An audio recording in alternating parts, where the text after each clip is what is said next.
Well, good morning and welcome to another version of the 10-minute word. I want to start off with a little funny story here. It's hard to drop the ball if you never carry the ball. You see, some people don't want to carry the ball because they don't want to be able to say that they want to be able to say, I didn't mess up. See, two high school football teams were going out to the championship game, and one of the teams just knew that they were going to win the game because they had a great running back named Calhoun. Now, this was a major game. It was for all the marbles, much to the surprise of Calhoun. The entire first quarter, he never carried the ball. He never touched it.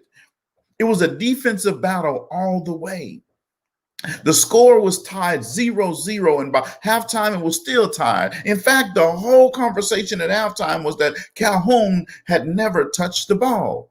By third quarter, the people were yelling, "Give Calhoun the ball." At the end of the third quarter, the score was still tied 0-0, and players were being carried off the field. Finally, in the fourth quarter, everyone was yelling, "Give Calhoun the ball! Give Calhoun the ball!" Calhoun comes out of the huddle. He looks up in the stands and he goes, "Calhoun don't want to carry the ball." You see, folks, there are individuals like Calhoun and like some people that want to be on a team, but they don't want to commit the entire way. They don't want to commit to the entire team. Now, what I want you to do is to make sure you go and download the show notes now, because the show notes are going to really help you today. And the link should be in the comments. I'm going to make sure that I put it on my phone here in the comments as well. Give me 1 second, and I will put that in the comments for you. Now, today I'm going to be talking about my text is all in on planning, team, and structure. And we're going to be coming out of Numbers, the book of Numbers, chapter 2, verses 1 through 34. Numbers 2, verses 1 through 34. Now, I'm going to read verse 34, and you can read the others. Verse 34 says, "So the Israelites did everything the Lord commanded Moses. That is the way they encamped under their standards. And that is the way they set out. Each of them with their clan and their family were all in." You see, as a good leader, Moses methodically arranged the tribal camps in the wilderness. He set the tabernacle in the center and arranged the priests around its four sides. Then he systematically distributed the 12 tribes around the priests and the Levites, with the 3 tribes around each of the 4 sides. See, the law of design says to maximize growth, you have to develop strategies. Jim Rohn says, if you don't design your own life plan, chances are you're going to fall into somebody else's plan. And guess what they have planned for you? Not much, folks. Not much. You see, we would do well if we organize like Moses did. Now, I'm going to share with you the 13 steps to effective planning. Now, you got to make sure you download the show notes, because on there, I give you those 13 steps. And again, they're in the comments. So go ahead and download those. And I need to make sure that that you have that. So they're in the comments now. Now, let me go down these 13 steps to effective planning. Number 1, you have to plan the plan. You see, you have to give time for planning and organizing. Number 2, you have to determine your primary purpose. See, what's the big picture?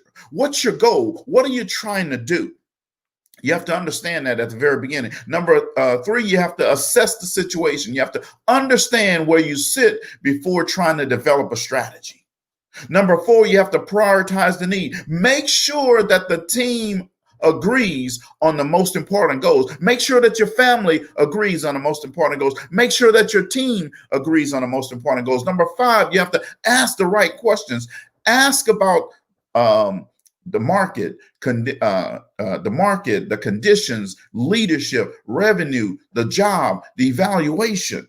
Number six, you have to set specific goals. You have to write goals that are realistic, measurable, and convictional.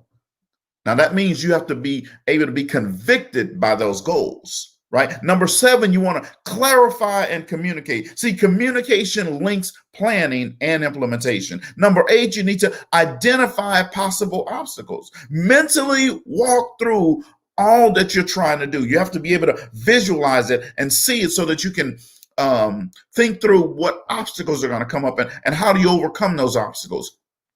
Number nine, you have to have an open system approach to your planning. That means you have to be sympathetic to your environment. You have to understand that. Number 10, you have to schedule everything you can. That means get things on your calendar and set deadlines for yourself. Don't just leave them out there. All right. Number 11, you have to budget everything that you can. It means you got to determine what's going to be the cost and what are the due dates for whatever the project is. Number 12, you have to monitor and correct. That means progress is like a canoe trip.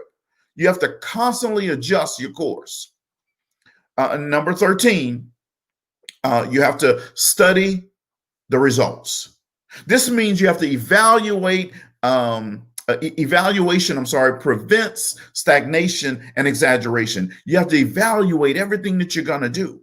Now, these 13 steps are in those show notes, so you need to make sure that you download that so you can remember this and so you can put this in your life. Remember, anyone can steer a ship, but it takes the leader to chart the course. You have to be all in on your goals. If you want a different life, you have to be all in on your goals. If you want your business to go to a higher level, you have to be all in on your goals. If you want changes in your personal life, in your professional life, in your career, in your social life, in your social status, you have to be all in on your goals.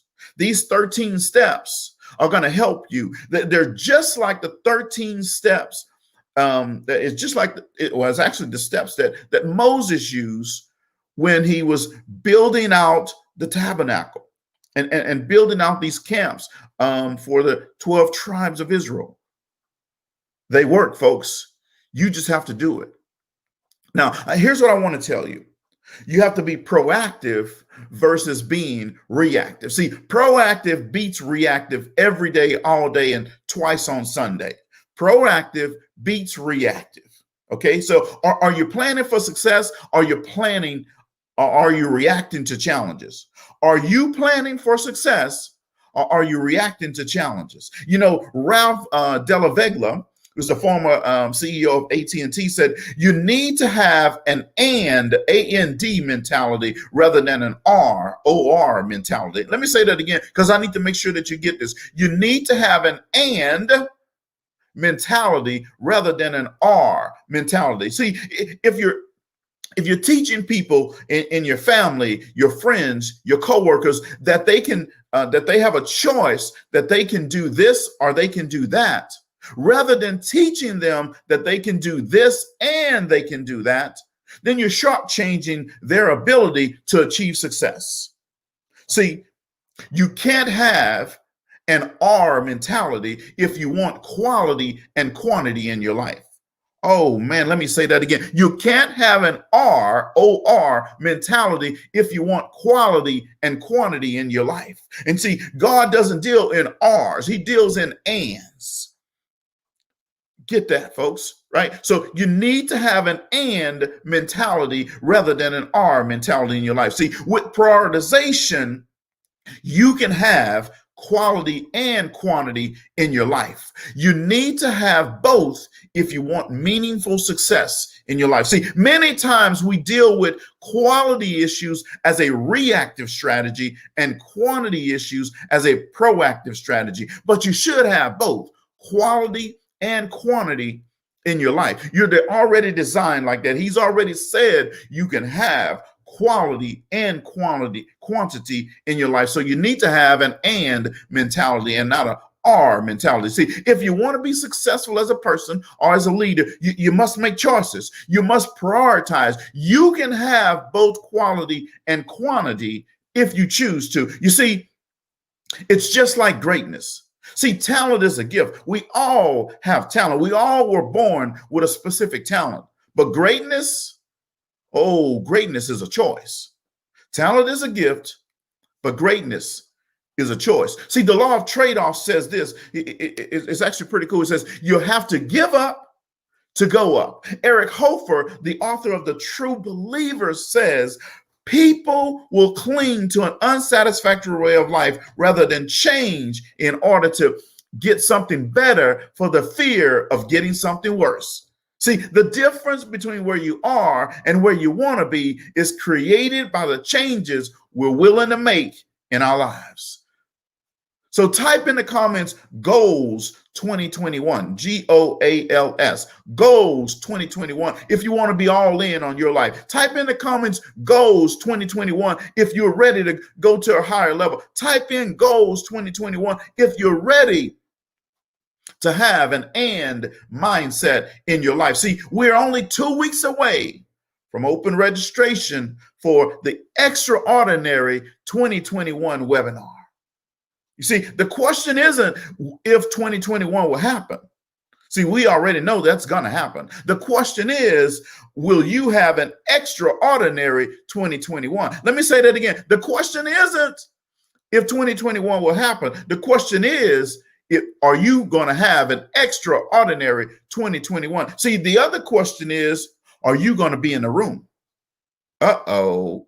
That's going to stop a few people. Are you going to be in the room? See, type in yes in the comments if you want to be in the room. Just type yes. If you want to be in the room, if you want to be all in on your goals, if you want to be all in with your family, if you want to be all in your job, if you want to be all in a new career, if you want to be all in to yourself, just type in yes in the comments. I'm going to leave you with this, and they're in the show notes as well. There are 2 questions you have to ask yourself. Number 1, how can I do my best? And number 2, how can I do better today than I did yesterday? Those are the 2 questions you have to ask yourself. Every person has to ask themselves. Go ahead and download the show notes. The link is in the comments. So I want to thank you very much for tuning in to the 10-Minute Word this morning. The 10-Minute Word Ministry is a group designed to bring hope, inspiration, and motivation while delivering the word of Jesus Christ. We believe that he is our Lord and Savior. We believe that he died for our salvation. We believe he is the ultimate leader. We believe because we believe. If you're ready to be all in, you ready to be all in. You got to make the decision right here first.